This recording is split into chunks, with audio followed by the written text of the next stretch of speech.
नमस्कार, राष्ट्रपोस्ट से मैं पवन केसवानी। माथे में तिलक, जुबा में दैवी चमत्कारों की बड़ी बड़ी बातें और बदन में श्रद्धा की झूठी चादर, ये पहचान थी अशोक खरात की। आज की तारीख में अशोक खरात जैसे ढेरों ढोंगी बाबा हमारे समाज में हैं, जो ज़्यादातर सभ्य घरों की महिलाओं को अपना शिकार बनाता था। लंबे समय से उसका काला कारोबार चल रहा था, लेकिन नासिक की गलियों से बाहर अब धीरे धीरे पूरे देश को पता चल गया है कि अशोक खरात जैसे लोग हमारे समाज में किस तरह का माया जाल फैलाकर महिलाओं की अस्मत के साथ खिलवाड़ कर रहे हैं और लोगों को खुले रूप से ठगने का काम कर रहे हैं। उसे खुद के लिए कैप्टन कहलाना पसंद था। अब उसके पाप का ये जहाज डूब रहा है। वो महिलाओं को बुलाता, यौन शुद्धिकरण के नाम पर उनके साथ यौनाचार करता, यौन शोषण करता। अभी तक तो 6 महिलाएं सामने आई है। पुलिस को एक हेल्पलाइन नंबर जारी करना पड़ा और दावा किया गया करीब 100 महिलाओं ने पुलिस से संपर्क किया है। ये डराने वाली स्याह हकीकत सामने आई है, जिसे जानने समझने के बाद हर कोई हैरान है। कैप्टन की पाप की नाव तब डोली जब नासिक पुलिस के पास एक महिला ने हिम्मत जुटाकर शिकायत दर्ज कराई।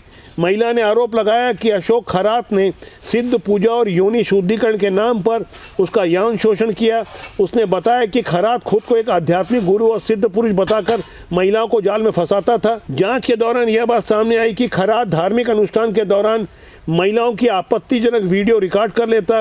इन्हीं वीडियो के जरिए उन्हें ब्लैकमेल करता था ताकि कोई मुंह न खोल सके। एक एक कर अशोक खरात के विरुद्ध बलात्कार, धोखाधड़ी, जबरन वसूली और काला जादू जैसे करीब 10 मामले दर्ज हो चुके हैं, जिसमें से 7 मामले तो साफ तौर पर यौन शोषण के हैं। अशोक खरात के एक पुराने कर्मचारी ने तो यहाँ तक बताया कि इस पापी ने उसकी गर्भवती बीवी तक को नहीं छोड़ा। ऐसा नहीं कि खरात के जाल में विवाहित औरतें ही फंसती थी। 2024 में शिरडी की एक युवती ने बताया कि करियर बनाने के नाम पर अशोक खरात ने उसे अपने जाल में फंसाया, उसके साथ भी रेप किया, उसके भी वीडियो बनाए। पुलिस ने एक एक कर करीब 100 जगह छापेमारी की।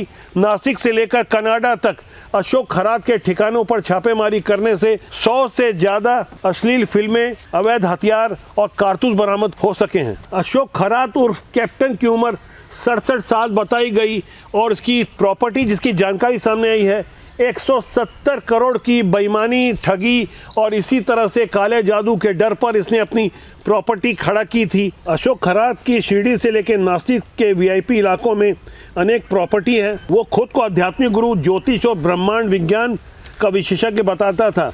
उसका यह दावा था कि वो मर्चेंट नेवी में काम कर चुका है, जबकि असलियत ये है कि वो सिर्फ एक मामूली मजदूर के रूप में वहाँ काम किया था और अपने आप को कैप्टन बताने लगा। वो ढोंगी खुद को अंकशास्त्र यानी न्यूमरोलॉजी का बहुत बड़ा विशेषज्ञ बताता था। बड़े बड़े नेताओं और उद्योगपतियों को उनके नंबर बदलने की सलाह देता था, लेकिन उसकी असलियत ऐसी थी कि वो 10वीं बोर्ड में गणित में 100 में से सिर्फ 28 नंबर लेकर आया था। उसका रिजल्ट 35% ही था। अब सोशल मीडिया में लोग तंज कस रहे हैं, जो खुद गणित में फेल था वो लोगों को अंकशास्त्र सिखाता था। खरात के ठगी के खेल में सांप का जहर और खाल का विशेष महत्व था।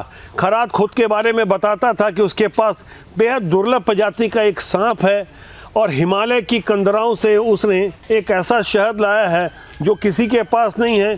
एक विचित्र सी इमली की बात करता था और लोगों को डराता था कि वो काला जादू करते हुए लोगों के बड़े बड़े पाप काट लेगा। कुल मिलाकर अपना माया जाल उसने इस तरह से रचा बसा था कि लोग उससे डर कर और उसकी बातों में प्रभावित होकर अपना सब कुछ लूटा बैठते थे। पुणे के एक बिजनेसमैन को उसने इतना डराया कि उसने 5 करोड़ की अपनी संपत्ति लुटा दी, मर्सिडीज कार दे दी। इस बेईमान मायावी के बारे में सरकारी वकील ने जो अदालत के सामने बताया वो कम हैरान करने वाला नहीं है। नासिक की कोर्ट में सरकारी वकील ने बताया कि पूरी आशंका इस बात की है कि अशोक खरात ने 5 नरबलि दी है। इस मायावी महाठग के जाल में महाराष्ट्र महिला आयोग की अध्यक्ष रूपाली चाकणकर जब फंसी, जब उसकी फोटो सामने आई, तब लोगों को पता चला कि वो किस तरह से इस महाठग का पैर धो रही थी। हालांकि बाद में महिला आयोग की अध्यक्ष ने बताया कि वो पुरानी बात थी, लेकिन राजनीति में जब जिस दिन उजागर होता है उसे उसी दिन का मान लिया जाता है।